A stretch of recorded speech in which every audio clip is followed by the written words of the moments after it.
我個名叫龍海欣，上年 DSE 考35分，而家讀緊 ConU 嘅 Global Business， 人生一帆風順，從此不憂吃喝愛情，上樓都係小兒科，到退休到死為止都可以悠哉悠哉。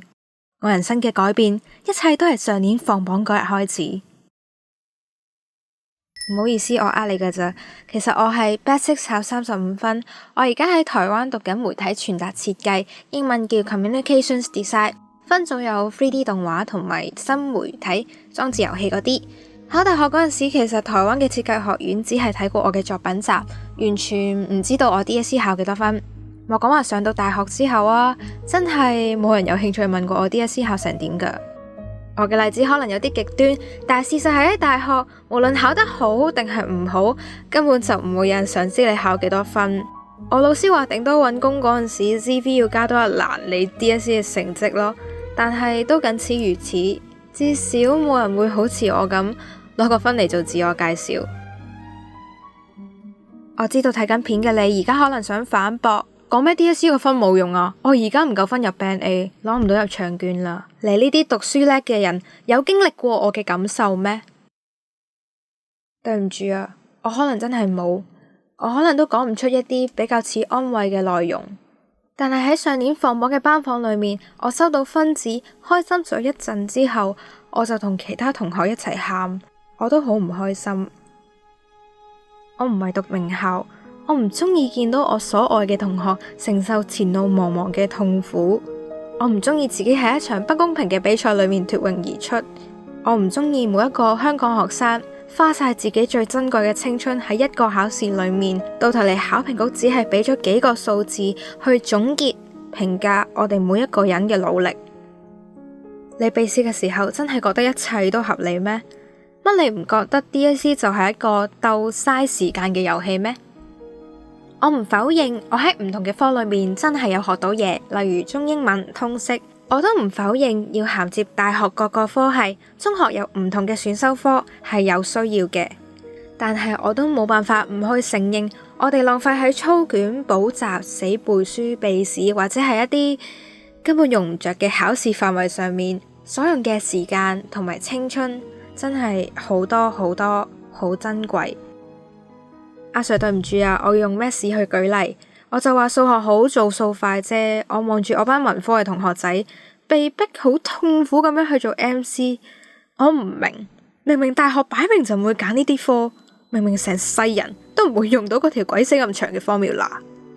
中文卷一閱讀卷，我唔明點解我要操咁多份1個半鐘又1個半鐘嘅 past paper， 為嘅就係去睇得明考卷上面嗰啲正常讀者唔會問，作者自己都唔識答嘅問題。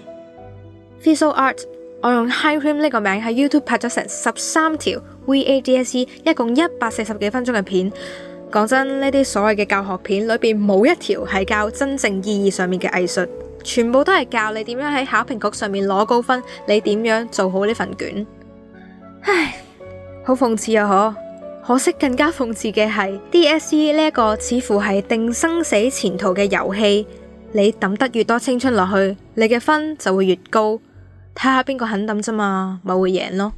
睇下邊個資質好，抌時間嘅成本效益越高啫嘛。如果咁樣係叫勤奮，咁我只能說我呢一種係求學是為求分數嘅勤奮。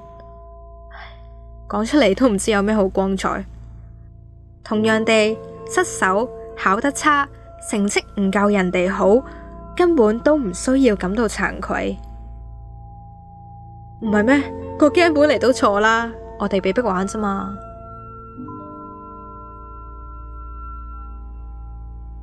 愛因斯坦講過話，教育就係當一個人喺學校裏邊學過嘅嘢全部唔記得晒之後剩低嘅嘢。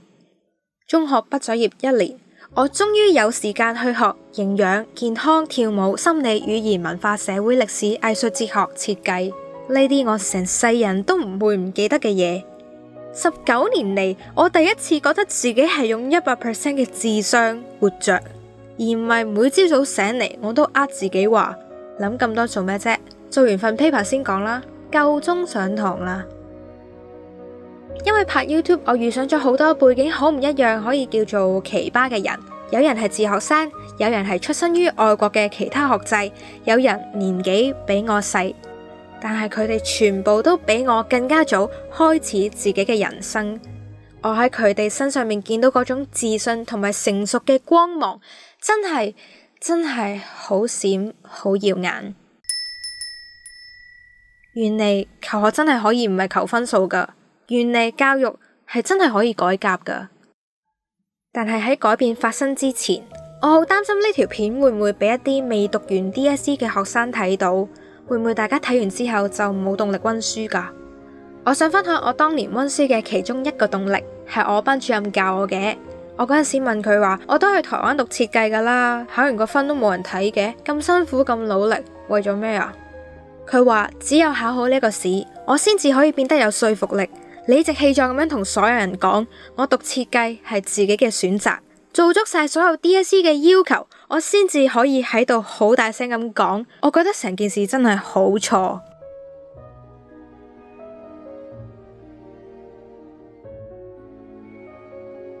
我係信佛噶，但係我想引用耶穌講過話，有人打你嘅右邊面，就連左邊面都轉過嚟俾佢打。呢句說話唔係指緊任何一個不公義嘅時候，而係面對住巨人、巨大嘅惡人嘅時候。出生於香港，逃避唔到教育制度嘅時候。你要我考好 DSE 啊嘛，我考；你要我等時間啊嘛，我等。作為學生，順應呢一個學制係一種公民抗命。香港嘅學生係唔會咁容易俾呢個學制嘅荒謬考起打低，我哋係可以去證明呢一個學制係有幾咁荒謬。當然，如果你已經係去到考完 DSE 放榜嘅階段，你要做嘅就係唔好放棄，無論結果係點，以後要行嘅路係點，唔好放棄，活好過好，唔好接受考評局評價你嘅呢個分數。唔好俾呢個制度打低。入到大學嘅優點係你會好方便咁接觸到唔同嘅資源，遇到好多你可以喺佢身上面學到好多嘢嘅人，有好多活動俾你去經歷，從中改變自己。但係如果我喺大學裏邊唔去讀書，唔去請教，唔自己揾嘢學，唔攞一啲新嘅經驗，同冇讀大學係一樣㗎咋。相反，無論身處喺乜嘢嘅環境，自己去讀書、請教，揾中意嘅嘢嚟學，攞新嘅經驗刺激你嘅成長，分分鐘比起一個大學生嚟得更加多。尤其是我哋今日身處喺資訊發達嘅時代，你有啲咩想學，去 YouTube search 就有噶啦。今日社會嘅形態，我相信佢係向住一個更加好嘅方向發展，唔再係一味追求學歷高、讀書叻，而係更加重視每一個人獨有嘅優點、特長，職業出現更加多嘅可能性。所以中意邊個範疇就去學啦，中意啲咩興趣就去衝啦，中意運動、語言、遊戲、商品就去研究啦。DSE 完咗就由佢啦，想笑嘅就笑，想喊嘅就喊，冇事噶。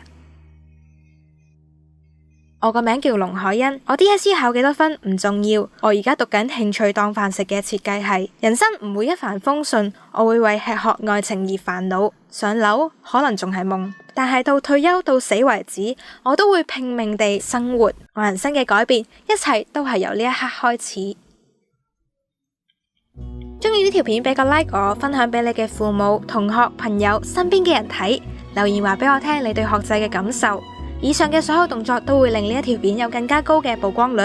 最後，你可以訂閱呢個 channel。我係 Handcream 奶油，我哋下條新片再見啦，拜拜。加油啊！加油加油！